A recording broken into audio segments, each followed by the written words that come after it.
I was about 19 when I was offered a job by my cousin to work for our uncle's glass business. They install giant glass windows in tall buildings and skyscrapers, not that it's too relevant to the story. The catch to the job was that I had to temporarily move to Destin, Florida from Tampa.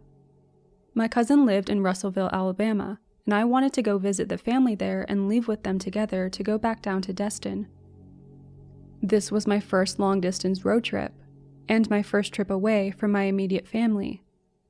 Back then, I was driving a puke green Mercury Sable, a car barely capable of getting groceries back home, but in my invincible youth, I didn't care about that.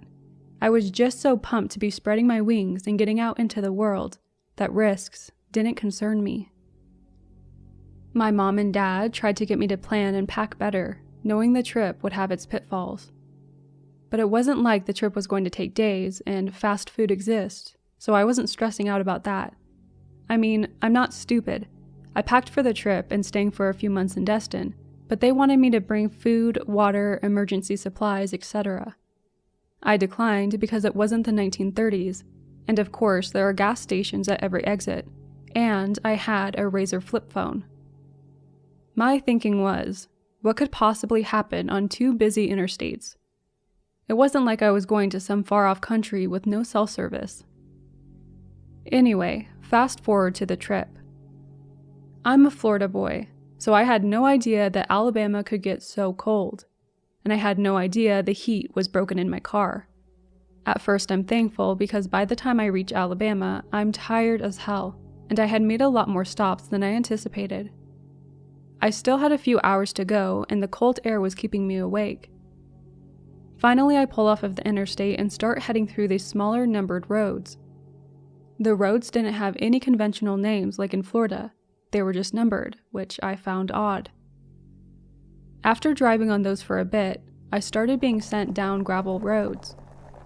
These were also the days of MapQuest, so I didn't have a GPS guiding me through the paved roads or rerouting me around roadblocks.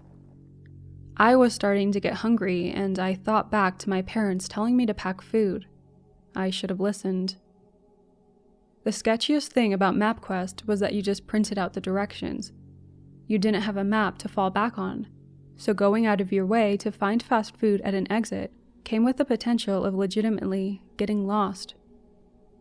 So I had passed a few signs telling me to turn off for food because I was tired and I didn't want to chance it.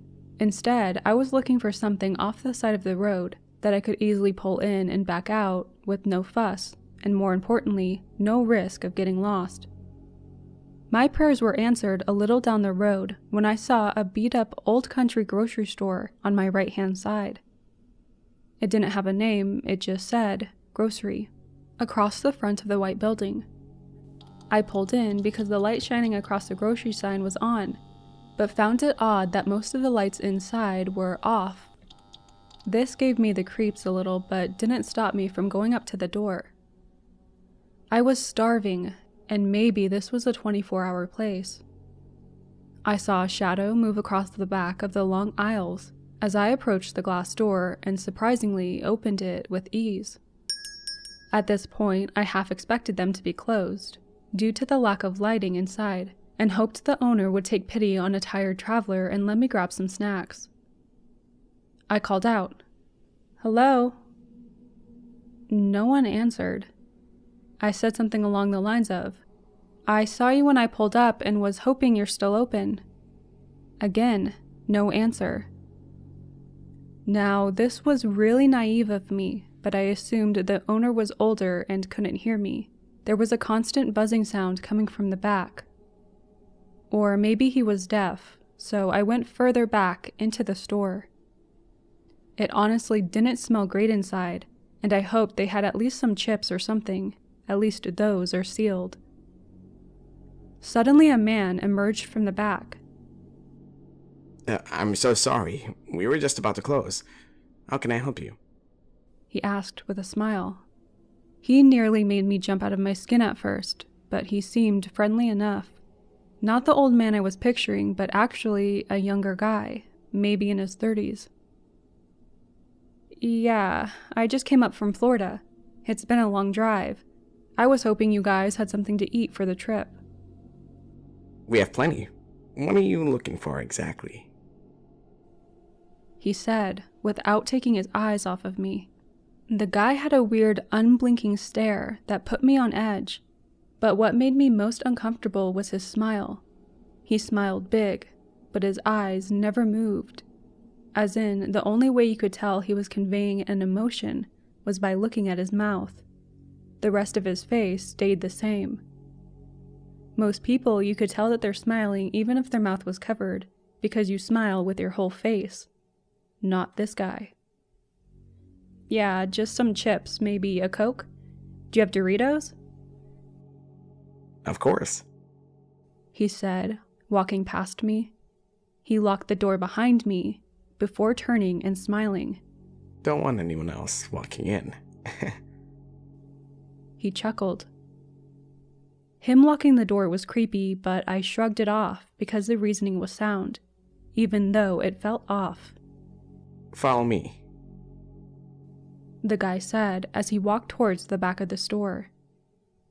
I was young, but I should have been smart enough to know that the store owners generally don't give their customers a tour of the store, but I had lived a pretty sheltered life.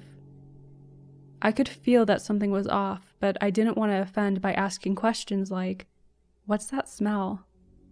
We get to the back of the store, to where those plastic flaps hang that separate the customer side from the back end, when the man sticks his hand through, parting the plastic, and says, Right this way. Now alarm bells are starting to go off in my head, especially as he starts looking around and past me, like someone who is selling drugs and watching out for the police.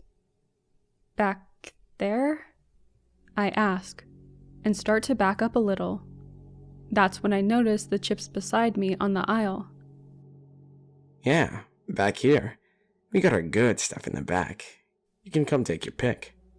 The guy noticed me see the chips and says, Trust me, those are no good. I have way better stuff back here. By this time, I find the source of buzzing. Flies are flying over the meat section, and the dim light reflecting off of the packaging lets me know that it's been sitting there for a while. I'll just take this if that's all right, I say nervously as I grab the bag off the shelf next to me and start backing up towards the door. He smiles, gesturing for me to head back. I fake patting my pockets and say, "Oh man, I forgot my wallet in the car. I'll be right back." As soon as the words left my lips, I was spun around and did a light jog to the front, increasing with speed as I approached the door. I made it to the door and twisted the lock a couple of times until I heard a click. I pushed the door open and turned back to look at where the man is, but he's gone.